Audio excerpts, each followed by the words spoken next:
할렐루야. 오늘도 주님의 크고 놀라우신 은혜와 평강이 여러분에게 함께 하시기를 간절히 축복합니다.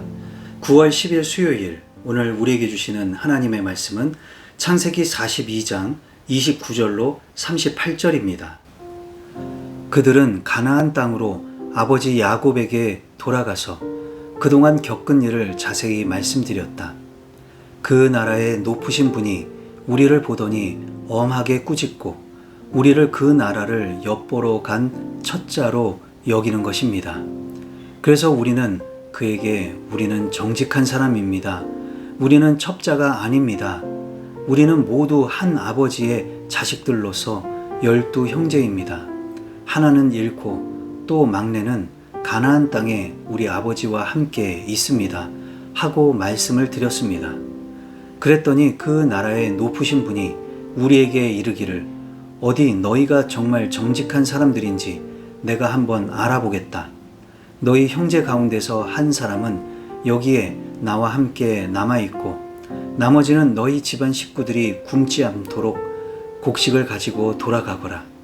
그리고 너희의 막내 아우를 나에게로 데리고 오너라. 그래야만 너희가 첩자가 아니고 정직한 사람이라는 것을 내가 알 수 있겠다. 그런 다음에야 내가 여기 잡아둔 너희 형제를 풀어주고 너희가 이 나라에 드나들면서 장사를 할 수 있게 하겠다 하였습니다. 그들은 자루를 비우다가 각 사람의 자루에 각자가 치른 그 돈꾸러미가 그대로 들어있는 것을 보았다. 그들과 그들의 아버지는 그 돈꾸러미를 보고서 모두들 겁이 났다. 아버지 야곱이 아들들에게 말하였다. 너희가 나의 아이들을 다 빼앗아 가는구나. 요셉을 잃었고 시므온도 잃었다. 그런데 이제 너희는 베냐민마저 빼앗아 가겠다는 거냐? 하나같이 다 나를 괴롭힐 뿐이로구나. 르우벤이 아버지에게 말하였다. 제가 베냐민을 다시 아버지께로 데리고 오지 못한다면 저의 2 아들을 죽이셔도 좋습니다. 막내를 저에게 맡겨 주십시오. 제가 반드시 아버지께로 다시 데리고 오겠습니다. 야곱이 말하였다. 막내를 너희와 함께 그리로 보낼 수는 없다. 그 아이의 형은 죽고 그 아이만 홀로 남았는데 그 아이가 너희와 같이 갔다가 또 무슨 변을 당하기라도 하면 어찌 하겠느냐?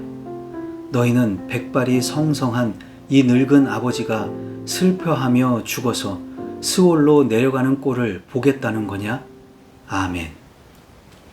오늘은 베냐민을 데려갈 수 없다고 완강하게 거부하는 아버지 야곱의 이야기입니다. 어처구니 없이 첩자의 도둑으로 몰린 형제들은 비통한 심정으로 아버지 야곱에게 돌아왔습니다. 그동안 겪은 일을 아버지에게 자세하게 말씀을 드렸지요. 그 나라의 높으신 분이 자신들을 엄히 꾸짖고 첩자로 여기기에 아니라고 부인하면서 가족 사항을 설명하게 되었습니다. 형제들 12명 중 하나는 잃었고 막내는 가나안 땅에 아버지와 함께 있다는 말을 했다는 것입니다. 그러자 그 높으신 분은 자신들이 정직한지 아닌지를 확인해 보겠다며 한 사람은 남고 나머지는 집으로 돌아가라고 했고 그리고 반드시 막내 아우를 다시 데리고 오라고 했던 것입니다. 그렇게 하면 첩자가 아닌 것이 증명될 것이고 그 나라에 드나들면서 장사를 할 수도 있게 하겠다고 했습니다. 야곱이 그 말을 듣고서 자루를 비우다가 각자가 곡식 값으로 치른 돈꾸러미가 그대로 있는 것을 모두가 다 같이 보았습니다. 그걸 보고 모두가 겁이 났던 것이죠. 결국 베냐민을 데리고 간다 한들 정직하지 않은 도둑으로 몰릴 것이 뻔한데 첩자가 아니라는 것을 믿어주지 않을 것입니다. 이에 야곱은 아들들을 탓하면서 요셉도 잃었고 이집트에 남겨두고 온 시므온도 잃었다고 합니다. 일이 이 지경이 되었으니 남겨두고 온 시므온도 살아남기 힘들 것이기 때문입니다. 그런데 이제 베냐민마저 데려가야 한다고 하니 그럴 수는 없다고 거부합니다. 그러자 르우벤이 베냐민을 다시 데려오지 못하면 자기 아들을 죽여도 좋다고 하면서 설득을 해보지요. 그러나 야곱은 베냐민마저 변을 당하면 어떻게 하느냐고 완강하게 거부합니다.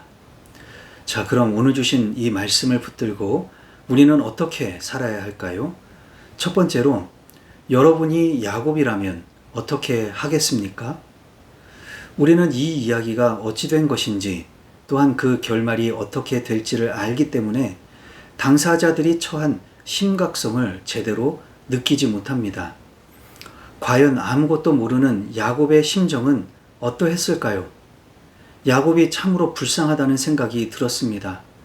자녀를 저렇게 많이 낳고도 효도를 받기는커녕 도무지 자식들 간에 있을 수 없는 일들이 그동안 많이 있었습니다. 게다가 이번에는 이미 아들을 잃었는데 또 다른 아들 시므온까지 잃게 생겼고, 거기다가 베냐민까지 잃게 되었습니다. 성경에 보면 야곱은 자기 뜻대로 베냐민을 데려가지 못하게 하고 얼마간 더 버티고 있었습니다.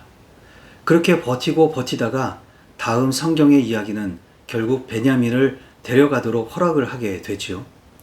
저는 이렇게 안타깝고 불행한 상황 속에서 야곱이 왜 하나님 앞에 무릎을 꿇고 기도하지 않았는지 조금 이해가 되지 않습니다. 야곱이 기도하고 하나님의 뜻을 물었을까요? 그런데 하나님도 일이 되어질 수 있도록 답을 가르쳐 주지 않고 침묵하고 계셨던 것일까요? 그런 사실을 성경이 누락하고 있는 것일까요? 그런 것이 성경에 제대로 기록되어 있지 않으니 잘은 모르겠습니다. 다만 그래야 한다는 것은 잘 알겠습니다. 우리의 인생 속에서 이처럼 진퇴양난의 어려운 시기가 얼마나 많이 있을까요? 그럴 때마다 속을 태우며 통곡을 하게 되지만 그럴수록 더욱 하나님 앞에 나아가 기도하며 해답을 구하시기 바랍니다. 사실은 그것밖에 달리 방법이 없습니다. 두 번째로, 어떻게 야곱을 설득할 수 있을까요?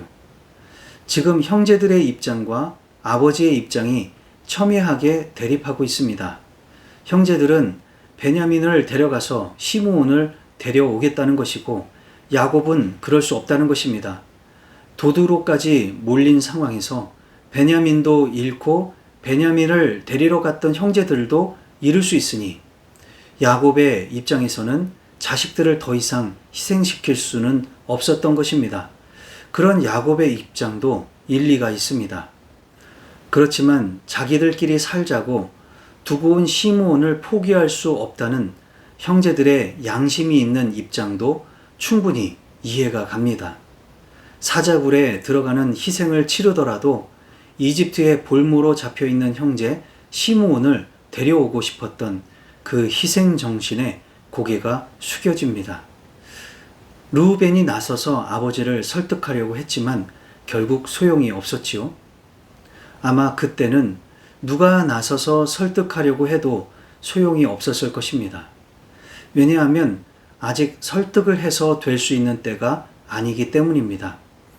지금은 아버지를 설득하려고 하기보다 위로하고 달래주고 함께 아파하는 것이 더 맞지 않을까 싶습니다. 물론 성경의 이야기가 더 진행이 되면 결국 야곱은 설득이 되어서 베냐민을 보내주게 됩니다. 그렇지만 지금은 그런 때가 아니었습니다. 문제 해결을 위해서 말로 설득을 할 수 있는 때가 있고, 설득하기보다는 가만히 함께 아파하고 울어줄 수 있는 때가 있습니다. 우는 자들과 함께 울라고 하신 성경 말씀을 기억하면서 설득하려고 하기보다 주변 사람들과 함께 마음을 나눌 수 있는 하루가 되시기를 바랍니다. 기도하시겠습니다. 사랑과 은혜가 풍성하신 하나님 아버지, 오늘도 말씀으로 새날을 열어주시니 감사를 드립니다. 진퇴양난에 빠져 이러지도 못하고 저러지도 못할 때 먼저 기도하며 하나님의 뜻을 구할 수 있기를 원합니다. 하루에도 여러 번 답답한 일이 많이 있지만 그럴 때마다 상황을 탓하고 다른 사람들을 탓하기보다 주님의 뜻을 구하며 기도할 수 있는 우리 모두가 되게 하옵소서. 또한 설득을 해서 되는 때가 있고 아직 그런 때가 아닐 수도 있습니다. 그런 때를 잘 분별하게 하시고 상대방의 아픔과 슬픔을 공감하며 위로해야 할 때는 위로하게 하시고 권면해야 할 때는 권면하게 하시고 설득해야 할 때는 설득할 수 있게 하옵소서. 그래서 하나님이 기뻐하시는 일을 위해 함께 마음을 모아 어려움을 헤쳐나갈 수 있도록 인도해 주옵소서. 예수님의 이름으로 기도하옵나이다. 아멘.